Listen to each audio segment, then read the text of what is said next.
Doug, Kamish, and we're here with our next matchup: 5-6 Nips versus the 5-6 foe. Douglas, let me interrupt you for a moment. What a great choice of song that you've chosen for this matchup between the Hippos. I believe this is Na Na Na Na Goodbye, Kissing Goodbye.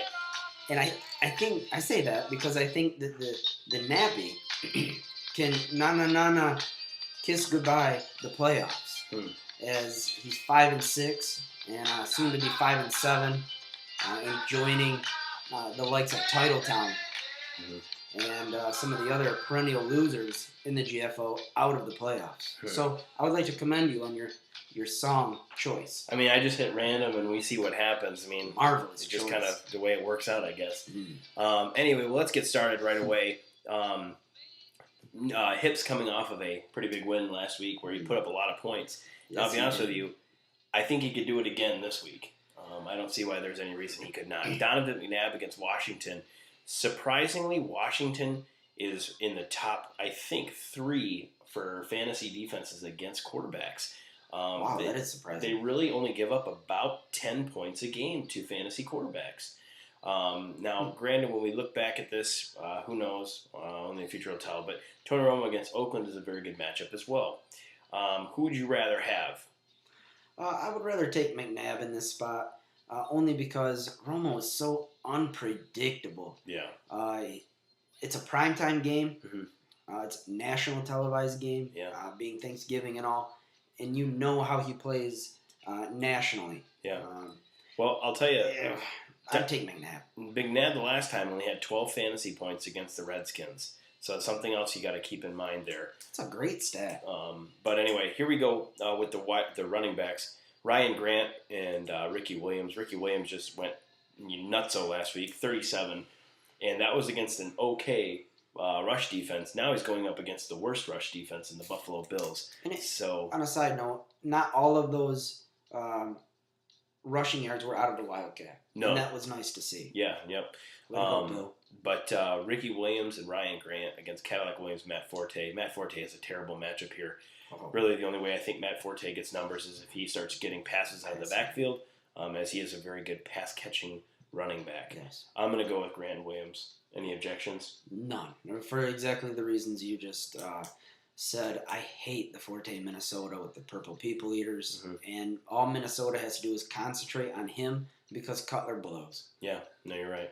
Mike Sims-Walker, Calvin Johnson. What's the word out of Detroit on Calvin Johnson? Is he going to play? Last I heard on the brother station, 97 won the ticket, it was that he is doubtful to play, but Tony Ortiz, my main man, said that look for him to play, but he's going to be well under 100%, and he's not going to play all the downs. He'll be in for special packages as he's really, really fighting his fragileness. So do you take that chance if you're Nips? No, you sit Calvin, as he hasn't been healthy since week 1, if that, and you play Santonio Holmes against average at best Baltimore defense. Okay. Roy E. Williams against Dallas. Looks like they're trying to do a lot of different things. Namandi is going to be probably on Miles Austin. It seems like they're doing more double teaming on Miles Austin, looking at him over the top. You know what I read in ESPN? ESPN. I read that Nahamdi Mashanagawi covers one side of the field. He takes the left side of the field. He doesn't follow one receiver. Yeah. And he's only been doing that for the past 4 or 5 games. Before, Cable would say, go out and take Dwayne Bowe and you take him out. But now they're saying you take out that side of the field. So it's a little bit different because now they can put Roy Williams on the opposite side or Austin on the opposite side. Send a man in motion. Do some different things. Now Dallas gets to dictate the matchup to the Raiders. Yeah. We'll wait and see what happens, but Roy Williams, depending on where he's at, lined up, does have it's an okay matchup. Nothing fantastic. The only benefit there is that Romo is Nappy's quarterback, so that will have a little bit. I surely hope this time, when the ball is coming right at Roy Williams' face, he doesn't. He closes his hands because it's embarrassing when it hits you right in the visor. Yeah. It's embarrassing. Yeah, no kidding. It's embarrassing. Reggie Wayne, Terrell Owens, and Jeremy Macklin. Looks like he's making a flyer on Macklin. It's either do or die with Macklin. It is. It is. But at this stage in the game, why not take a chance? Nappy needs a do. Mm-hmm. Yep. And then we go to the tight ends. Jermichael Finley is probably going to have a tremendous game. Antonio Gates against Kansas City. Kansas City's only given up 3 touchdowns this whole entire year to opposing tight ends, mainly because people are doing other things to them, such as running and or throwing over the top. I'm impressed with the Kansas City Chefs, especially as of late. Yeah. I mean, what was it, the Dallas game probably 5 weeks ago? Mm-hmm. Ever since that game, when they hung in with the Cowboys, they've been a different team. And notice the Cowboys have been a different team as a result of that, too. Absolutely. They've both grown from this experience playing against each other, and I'm impressed with what Haley's doing with the Chiefs. Yeah, I don't mind the Chiefs.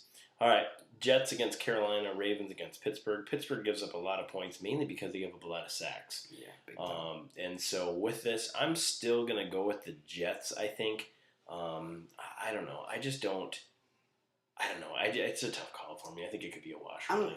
I'm going to go Ravens with a slight edge because I think Pittsburgh is not really Pittsburgh anymore. Mm-hmm. They're one-dimensional in the opposite way they've always been one-dimensional. Yeah. They're relying way too much on Roethlisberger, and all they're doing is passing all the time. Mm-hmm. I'm taking the Ravens as Pittsburgh's become way too predictable. All right. Anyway, I am going to go first in this one. I'm going to, just so people don't think like I'm waiting to hear from you, I'm going to go with the Nips on this one. I don't think that's a hard call necessarily. I think that it's going to be basically based on his running backs are just going to go berserk. Yes. Is that who you're going with? I'm also taking the Nips. I think it will be closer than what most people think that it will be.